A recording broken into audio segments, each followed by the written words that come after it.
Could you talk more about Project Ion and settlement? What does the stock market use today, and why would they need to use distributed ledger technology? The DTCC, or the Depository Trust and Clearing Corporation, they are a public infrastructure. They're not a for-profit. They clear the back-end settlement of trades between the clearinghouses and the brokers, okay? And they don't have a unified ledger across all of that to be able to trace all the stocks. So this is why, you saw when GameStop and AMC went wild and they actually oversold the stock on the brokers. They had to freeze, they had to halt trading, and then they, pulled the stock back from people because they sold like 139% of the shares. That's one of the main reasons they need distributed ledger technology in a tokenized stock market, is so that they have a full accounting mechanism across all of those counterparties that are interacting, and they don't oversell a stock, and then things happen real time. So right now, all of the clearinghouses have to front that money to the broker until they settle T+1. The next day they get it. So they have strong relationships and they're willing to front them a certain amount of credit. But if it gets over that certain amount of credit, they're like, we're done.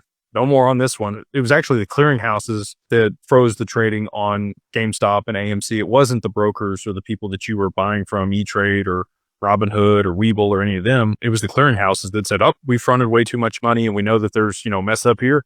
We're locking it down and we're waiting for you guys to actually send us the money and reconcile this deal, because we're out over our skis and we're not giving you any more. If they have real-time settlement on the back end of the stock market and they reconcile those trades real time, you don't have that issue. So you would actually have real-time trading for stocks. So there would never be an issue where they have to halt trading for, potential issues like that. People think you're trading a stock real time, but in reality, there's still, if you scratch a few layers deeper, it's like 1970s infrastructure back there. They did upgrade to T+1 last year on May 28th. With the option to settle real time via digital asset. Anyway, so hopefully that gives you a little bit better understanding of like what's there today, why this matters, and the situations in which it would improve functionality on the back end of the stock market. And then again, there's a unified ledger for all this stuff in the data so that there's not anything that's missed or falls through the cracks or causes problems.